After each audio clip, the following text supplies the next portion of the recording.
anything, was once a beginner. With this message, I am going to start today's topic, advertisement.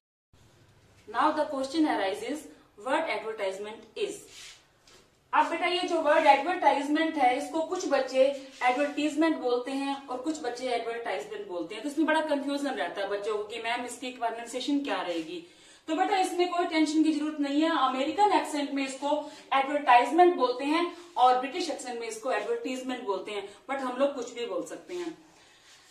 तो advertisement होता क्या है बेटा? Advertisement is a kind of communication whereby people promote their products and services through a popular medium like newspaper, magazine, television, radio and cinemas।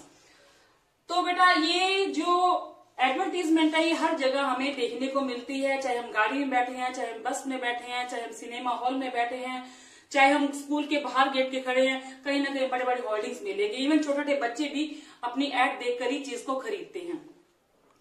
तो इसके दो type है बेटा, एक है डिस्प्ले और कमर्शियल और सेकेंड टाइप है क्लासिफाइड। अब एग्जाम के पॉइंट ऑफ व्यू से देखा जाए तो क्लासिफाइड पेपर में आता है बेटा, लेकिन मैं तुम्हें डिस्प्ले के बारे में पहले जानकारी देना चाहूंगी। Display notice plus notice plus poster, अगर हम दोनों को मैच करें तो डिस्प्ले बन जाता है। इसका एग्जांपल अभी न्यूज़पेपर पास में पढ़ा है मेरे, ये देखिए। अब इसके अंदर ये जो एडवर्टीजमेंट है गाड़ी की, इसके अंदर उन्होंने अपने पर्टिकुलर वर्ड्स भी लिख रखे हैं, तो ये डिस्प्ले है। इसमें ये बहुत महंगा पड़ता है बेटा डिस्प्ले वाला। अब जैसे ये देखिए न्यूज़पेपर के अंदर यहां भी एडवर्टीजमेंट है, यहां भी एडवर्टीजमेंट है, तो ये इसको बोलते हैं डिस्प्ले वाली। ये चीजें इसको कमर्शियल भी बोलते हैं, क्योंकि ये अपने मतलब प्रोफेशन को प्रमोट करने के लिए, अपना जो भी उन्होंने प्रोडक्ट बनाया है उसको प्रमोट करने के लिए बड़े बड़े जो कंपनीज के मालिक हैं वो इस तरह से करते हैं, लेकिन ये बहुत महंगा पड़ता है। अभी हम बात करते हैं क्लासिफाइड की। क्लासिफाइड भी न्यूज़पेपर के अंदर आता है, उसका सिंपल फॉर्मेट होता है, मतलब ये एक गेम है जो वर्ड्स का गेम कह सकते हैं इसको। कम से कम शब्दों में अपनी इंफॉर्मेशन ज्यादा देना, यानी कि गागर में सागर भरना, क्योंकि ये और महंगा पड़ता है इसलिए कि एक वर्ड की कीमत है, तो बहुत कम शब्दों में, इट मीन्स सिंपल लैंग्वेज के अंदर और सिंपल शब्दों के अंदर जो अपनी बात कहते हैं उसको क्लासिफाइड विज्ञापन कहते हैं। तो इसकी बेटा कई कैटेगरीज होती हैं जो तुम्हारे पेपर के पॉइंट ऑफ व्यू से इंपॉर्टेंट है, मैं तुम्हें वही करवाऊंगी। जैसे सिचुएशन वैकेंट। सिचुएशन वैकेंट का मतलब होता है कि मेरे पास जॉब, मतलब जॉब निकालना, इसको हिंदी में बोलेंगे नौकरी निकालना या जॉब निकालना।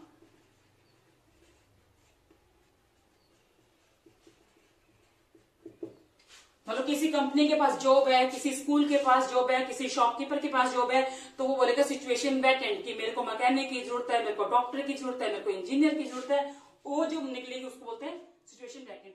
सेकंड है सिचुएशन वांटेड। अब कुछ बच्चे कंफ्यूज हो जाते हैं सिचुएशन वैकेंट और सिचुएशन वांटेड में क्या अंतर है। सिचुएशन वैकेंट होता है बेटा नौकरी निकालना, कि मेरे पास नौकरी है, आप लोग अप्लाई कर सकते हो। लेकिन सिचुएशन वांटेड में है नौकरी मांगना, कि मेरे पास कोई क्वालिफिकेशन है और मुझे नौकरी चाहिए। जैसे मान लो कोई हाईली क्वालिफाइड है, किसी ने पीएचडी होल्डर है, लेकिन उसको नौकरी नहीं मिल रही है, उसको प्राइवेट ट्यूशन की जरूरत है, या कहीं भी अप्लाई करना चाहता है, तो मतलब वो उसको कि मेरे पास इतनी डिग्री है, अगर कोई चाहे तो मुझे हायर कर सकता है। और third for sale and purchase, ये सभी जानते हैं आजकल तो बेटा ओएलएक्स का जमाना है कि इसमें अपनी कोई भी प्लॉट, हाउस, गुड्स जो भी तुम अपना बेचना चाहते हो, खरीदना चाहते हो, उसकी भी एडवर्टीजमेंट होती है। टू लेट तुम लोग देखते होगे बाहर दुकानों के, प्रॉपर्टी के या मार्केट के अंदर कई हाउसेस के ऊपर भी लिखा होता है टू लेट, मतलब किराए के लिए खाली है, किराए के लिए खाली है।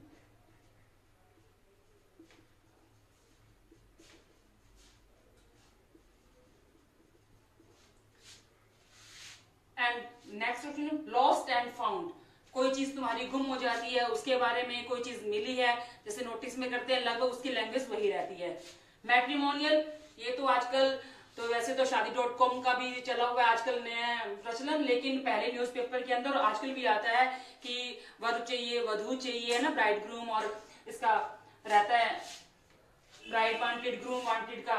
उसके बाद सर्विसेज, जैसे कोई ब्यूटी के लिए है, कोई कोचिंग सेंटर है, टूर्स एंड ट्रिप्स है, ट्रेवल्स है, वो या आजकल तो वो बंगाली वाले वो जो वशीकरण मंत्र, ऐसे ऐसे भी ऐड होती है, वो भी क्लासिफाइड के अंतर्गत आती है। पब्लिक नोटिस जैसे चेंज ऑफ नेम, टेंडर, कोई भी टेंडर होता है निविदा भरना, जैसे प्रॉपर्टी वगैरह सेल परचेज करते हैं उसके लिए मनाई जाती है गवर्नमेंट की तरफ से। और चेंज ऑफ नेम, कई बार क्या होता है बच्चे पेरेंट्स का कहना नहीं मानते हैं, अपनी जायदाद से बेदखल करता हूँ या नाम परिवर्तन करता हूँ, ऐसा हो जाता है कई बार, उसको भी नोटिस में लाना पड़ता है पब्लिक की, तो वो भी एडवर्टीजमेंट के अंतर्गत आता है क्लासिफाइड के अंदर।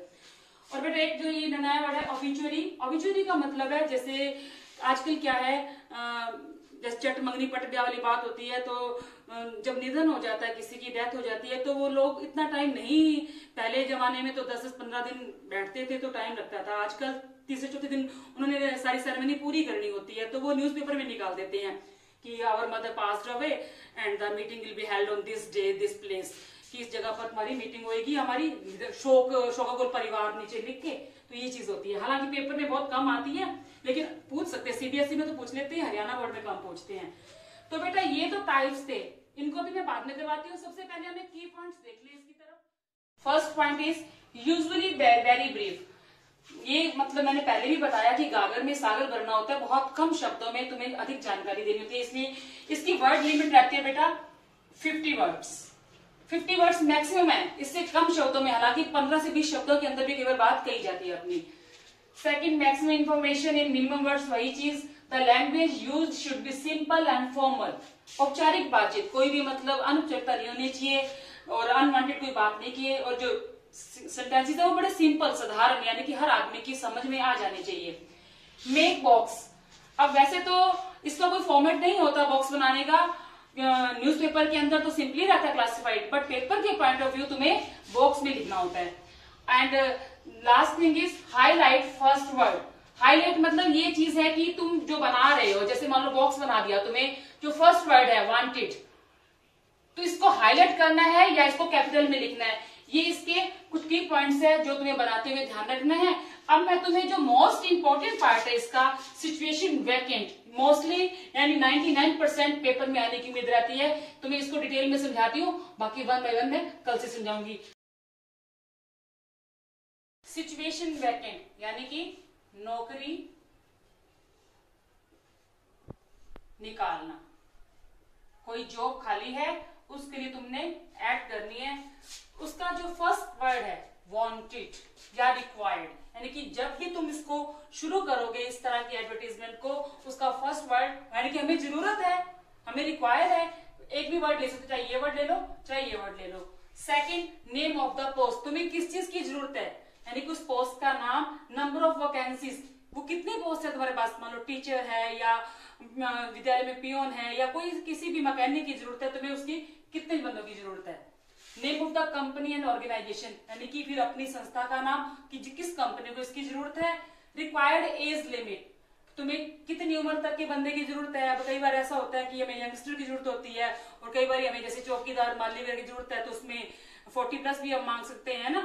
And education and professional qualification, वो कितना पढ़ा हुआ है, और प्रोफेशनल मतलब अपने प्रोफेशन के अंदर कितना माहिर है। अब बेटा क्वालिफिकेशन 2 टाइप की होती है, एक एकेडमिक होती है और एक प्रोफेशनल रहती है।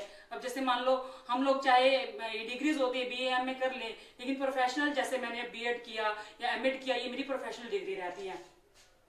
नॉलेज ऑफ कंप्यूटर फ्लुएंसी, यानी कि आजकल हर फील्ड के अंदर ये वर्ड तो हर जगह ही आ जाता है, क्योंकि कंप्यूटर के बिना तो कोई नौकरी मिलती नहीं है, तो उसके अंदर कंप्यूटर की नॉलेज होनी चाहिए और फ्लुएंसी इन इंग्लिश। अगर रिक्वायर्ड हो तो लिखना, नहीं रिक्वायर्ड हो तो कोई जरूरत नहीं है इसकी।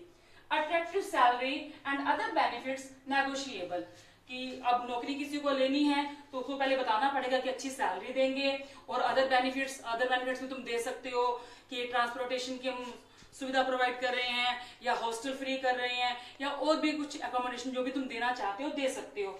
अब ये नेगोशिएबल जो वर्ड है, इसका मतलब ये होता है कि कुछ बातें होती हैं वो फोन पे बात नहीं होती, मिलके तय होती है। मान लो मैं एक नौकरी देना चाहती हूँ 10,000 रुपए में, लेकिन वो बंदा बहुत हाईली क्वालिफाइड है, वो 10,000 में नहीं तय करने को तैयार, लेकिन मुझे पता है कि वो बंदा मेरे काम का है, तो हो सकता है मैं उसको 12 या 15 दे दूं। तो ये बातें होती है मिलके काम करने की। Mode of applying and time for submission, तो हमें ये भी बताना है कि किस तरह से वो अप्लाई कर सकते हैं, यानी कि ऑनलाइन करेंगे ऑफलाइन करेंगे, एंड टाइम फॉर सबमिशन, कब तक तुम्हें उसके लिए सबमिशन, यानी कि कोई भी नौकरी निकलती है तो टाइम तो फिक्स ही रहता है उसके अंदर कि with in 5 days 7 days with in month, तो तुम्हें वो टाइम भी बताना पड़ेगा। और जो सबसे मोस्ट इंपॉर्टेंट बात है वो है contact address and mobile number, कि जब हम मैंने पहले बताया कि इसकी वर्ड लिमिट बहुत कम रहती है, लेस देन 50 वर्ड्स रहती है, तो इसके अंदर लास्ट में तुम्हें अपना एड्रेस एंड मोबाइल नंबर लिखना जरूरी है, क्योंकि मान लो इसमें कुछ स्किप हो जाता है या कुछ एक्स्ट्रा जानकारी लेना चाहते हैं तो वो बंदा उससे कांटेक्ट कर लेगा। तो ये लाइन मस्ट है, वेरी इंपॉर्टेंट, इसको मस्ट बोलते हैं। तो ये बेटा मेरे ख्याल से अभी तुम्हें पॉइंट्स तो क्लियर हो गए होंगे। अभी मैं इसको करवा रही हूँ इसका एक एग्जाम्पल, ताकि तुम्हें इस टॉपिक को और भी क्लियर कर दूं। इन्हीं पॉइंट्स को ध्यान में रखते हुए अभी एक टॉपिक करवा रही हूँ इसका मैं, सिचुएशन वैकेंट। बेटा पेपर में क्वेश्चन इस तरीके से आ सकता है, you are Sumita Rajan running a telephone booth in the central market Bhopal. या शहर का नाम कोई भी हो सकता है, दिल्ली भी, अम्बाला भी, समथिंग कुछ भी हो सकता है। Give a suitable advertisement for a telephone. पहले तुम्हें नोट करना है बेटा किस चीज के लिए चाहिए, टेलीफोन ऑपरेटर की जरूरत है, और किसमें देना, तुम्हें सिचुएशन वैकेंट में इसकी एडवर्टीजमेंट देनी है। तो वही हाईलाइट तुम्हें 3 लाइन्स ड्रा कर लेंगे नोटिस की तरह, और सिचुएशन वैकेंट को हाईलाइट, इसको कैपिटल में भी लिख सकते हो और थोड़ा सा स्टाइलिश वर्ड में भी लिख सकते हैं। जो फर्स्ट डिजिट है सिचुएशन वैकेंट का वो तुम्हारा रहता है वांटेड। वांटेड, आप इसको थोड़ा बोल्ड बनाओ या कुछ स्टाइलिश बनाओ या कैपिटल में लिखो। उसकी जगह दूसरा वर्ड मैंने क्या बताया था बेटा, रिक्वायर्ड। यस, रिक्वायर्ड, यानी कि इन दोनों वर्ड्स में से तुम एक वर्ड यूज कर सकते हो कि वांटेड मतलब भी जरूरत होती है और रिक्वायर्ड मतलब भी जरूरत होती है। किसकी जरूरत तुम्हें है, एक टेलीफोन ऑपरेटर की जरूरत है। तो तुम्हें क्या चाहिए, एक टेलीफोन ऑपरेटर। वो कैसा होना चाहिए, उसकी पोस्ट, वो स्मार्ट होना चाहिए, यंग होना चाहिए, प्रेफरेबली ग्रेजुएट, यानी कि वैसे तो कोई भी अप्लाई कर सकता है 10th पास या +2 पास, लेकिन ज्यादा प्राथमिकता किसको दी जाएगी, जो ग्रेजुएट होगा। Should be well conversant in both English and Hindi. अब मैंने जैसे पहले बताया कि सेंटेंस सिंपल और शॉर्ट होने चाहिए, यानी कि उसकी जो भाषा है उसको हिंदी और इंग्लिश दोनों का ज्ञान होना चाहिए। Attractive salary. अब इतने बात क्लियर हो रही है, यानी कि कम शब्दों में पूरा सेंटेंस लिखने की जरूरत नहीं है। अट्रैक्टिव सैलरी से क्लियर हो रहा है कि अच्छी तनख्वाह देंगे उसको। दोस्त इंटरेस्टेड में कॉन्टेक्ट। अब कॉन्टेक्ट किसको करना है, जो तुम्हारा एड्रेस दिया है, सुमिता एंड राजन। अगर तुम लड़की हो तो सुमिता लिखोगे, राजन हो तो राजन लिखोगे। कुछ बच्चे पेपर में गलती कर जाते हैं, वो सारा लिख के नाम अपना लिख देते हैं, वो नाम भूल जाते हैं। तो बेटा इस चीज को ध्यान रखना है, जो नाम क्वेश्चन में पूछा जाए तुम्हें वही नाम, डजंट मैटर कि अगर तुम सुमिता भी लिख सकते हो तो भी गलत नहीं होगा, राजन लिख दो तो भी गलत नहीं, लेकिन लिखना इन दोनों में से तुम्हें है। तो जो भी कॉन्टेक्ट करेंगे, और एड्रेस कौन सा, वही कहां पर है तुम्हारा बूथ, सेंट्रल मार्केट भोपाल। अब ये जो बेटा मार्केट का नाम है या शहर का नाम है, ये भी तुम्हें वही लिखना है, अपने शहर का नाम नहीं लिखना है यहाँ पर। तो तुम्हें कॉन्टेक्ट करना है, यहाँ कोई भी कुछ डिजिट डाल दो, जो भी तुम्हारे मार्केट में शॉप नंबर जो भी होता है, सेंट्रल मार्केट भोपाल। और जैसा मैंने पहले बताया था, कॉन्टेक्ट नंबर लिखना बहुत जरूरी है, क्योंकि मान लो किसी को कोई इंटरेस्टेड पार्टी है, वो तुम्हें कॉन्टेक्ट करना चाहती है, अगर इसमें एड्रेस में जाने से पहले वो तुम्हें फोन पे बात करेगा। लेकिन कुछ बच्चे क्या करते हैं बेटा, अपना मोबाइल नंबर कंप्लीट कर देते हैं, अपने पापा का, अपने भाई का, तो वो भी गलत है। तुम्हें फोन नंबर में कुछ चाहे क्रॉस लगाने हैं, चाहे स्टार्टिंग में 4 क्रॉस लगा दो, चाहे पीछे, यानी कंप्लीट नहीं लिखना, 10 डिजिट जरूर डालने हैं, तो उससे क्या वो तुम्हें कॉन्टेक्ट करेगा। तो बेटा ये था सिचुएशन वैकेंट का। और ये तुम्हारा जो मई सिलेबस है बेटा, हरियाणा बोर्ड के अकॉर्डिंग मई सिलेबस के अंदर एडवर्टीजमेंट रहेगी हमारी कंपोजिशन के अंदर। इसके लिए तुम्हें और प्रैक्टिस करनी है, ज्यादा से ज्यादा कोई ग्रामर बुक लेके सिचुएशन वैकेंट की प्रैक्टिस करो। जैसे घर में न्यूज पेपर पुराने पड़े होते हैं, उसको देखो, उन वर्ड्स को नोट करो और वर्ड्स तुम अप्लाई करो। अगर ये तुम्हें पसंद आए तो तुम्हारे लिए और वीडियो बनाऊंगी। Thank you.